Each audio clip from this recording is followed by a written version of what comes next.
Hello everyone, welcome back to my channel Pritibha Kali Das. তো আমরা এখন যাচ্ছি নিবঙ্গাগে স্টেশন। তো দেখতে পাচ্ছি আমরা টোটোতে উঠে পড়েছি। তো চলে আসলাম নিবঙ্গাগে স্টেশন। আর যাদের সাথে যাব ওদের সাথে দেখা হয়ে গেল। তারপরে এই যে দেখতে পাচ্ছ কত ভিড় ছিল, সবাই একই সেম কালার ড্রেস পরেছিল, অরেঞ্জ। তো খুবই ভালো লাগতেছিল। তো একটা ভিডিও বানিয়ে নিলাম। তারপরে এই যে আমাদের ট্রেন চলে এসেছে।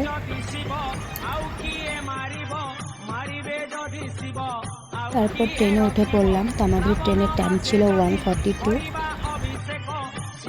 তারপর বিকেল হয়ে গিয়েছে, তো একটু পরে সন্ধ্যা লাগবে। আর আমিও একটু ঘুমিয়ে পড়েছিলাম। তো দেখো চোখগুলো পুরো ফুলে গিয়েছে। আর এখানে দেখো ওরা কি সুন্দর কীর্তন করতেছিল। তো এরা ছিল অনুকূল ঠাকুরের দীক্ষিত, আর এরা যাবে দেওঘর। আর আমার খুব ভালো লাগতেছিল সন্ধ্যেবেলা কীর্তন শুনতে। তারপর চলে আসলাম সুলতানগঞ্জ স্টেশন। তো আমরা এখানে নেমে যাব। তো এখন বাজতে ছিল রাত 2টো। তারপর এখানে দেখো কত ভিড় ছিল, যে যেখানে ফিরেছে ঘুমিয়ে পড়েছে। চলে আসলাম একটা আন্টিদের বাড়িতে। তো আন্টিটা আমাদেরকে স্টেশনে নিতে গিয়েছিল। তো আমরা ভাবলাম একটু রেস্ট করে তারপর এখান থেকে সকালবেলা বের হব।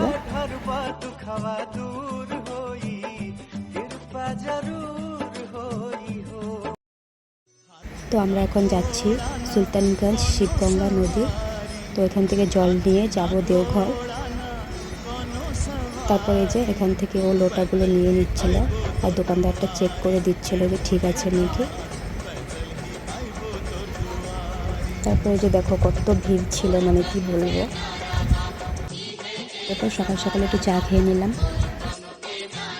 তো এটা হচ্ছে শিবগঙ্গা নদী। তো এখান থেকে আমরা জল নিয়ে যাব দেওঘর। তো দেখতে পাচ্ছ কত ভিড় ছিল। জল নিয়ে আবার রওনা দিলাম। তারপরে যে বাসে উঠে পড়লাম। আর এরা থেকে হেঁটে যাচ্ছিল। তো এখান থেকে যেতে 4-5 ঘন্টা লাগবে। তারপর ও এখানে আমার হাত ধরে নিয়ে যেতেছিল, কারণ বাসে বসে বসে পা পুরো ফুলে গিয়েছিল। তো একদমই হাঁটতে পারতেছিলাম না। আর দেখো এখানে ওয়েদারটা খুবই ভালো করেছিল। তারপরে যে দেখো এখানে বৃষ্টি স্টার্ট হয়ে গিয়েছে। তো পুরো ভিজে গিয়েছিলাম সবাই। আর ভালোই লাগতেছিল, কারণ এখানে যে গরম। তো কিছুটা দূরে ছিল মন্দির। তো দেখো কত ভিড় ছিল। তো আমাদের ফাইনালি পুজো দেওয়া হয়ে গিয়েছে। তো ভিতরে তো তোমাদেরকে ভিডিও করে দেখাতে পারলাম না, কারণ অনেক ভিড় ছিল। তারপরে যে পুজো দিয়ে রুমে চলে আসলাম। তো রুমে এসে ফ্রেশ হয়ে নিয়েছি। তো এখন যাব কিছু খেতে। তারপরে এই যে খেয়ে নিলাম এখানে নিরামিষ খাবার। তো সকাল সকাল আবার রেডি হয়ে গেলাম। তো আমরা ছিলাম এই লজে। তো এটা ছিল একটা পান্ডাদের বাড়ি। তো এখন আমরা যাচ্ছি বাসুকীনাথ। তো তোমরা ভিডিওটা দেখতে থাকো। তারপর আবার হাঁটা স্টার্ট। তো দেখতে পাচ্ছ এখানে কত ভিড় ছিল। তো এখানেও আবার সংকল্প করে নিলাম। আমাদের পুজো দেওয়া হয়ে গিয়েছে। তারপর চলে আসলাম এই মা দুর্গা ধাবাতে, কারণ এখানে পেয়ারাটা খুব টেস্টি অ্যান্ড ভালো। তো সবাই এখান থেকেই বেশি নেয়। দেখতে পাচ্ছ কত ভিড় ছিল। তারপর দেখো আবার বৃষ্টি পড়া স্টার্ট হয়ে গেল।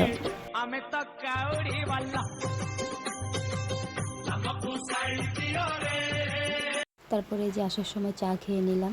তো এখানে চা আমার খুবই ভালো লাগে। তারপর হাজব্যান্ড এখান থেকে ঝালমুড়ি নিয়ে নিল। তারপর উঠে পড়লাম ট্রেনে। তো দেখতে পাচ্ছ বাইরের ভিউটা কি ভালো লাগছে দেখতে। আজকের জন্য ভিডিওটা এতটুকুই। ভালো লাগলে অবশ্যই like, comment, share and subscribe করে দিও।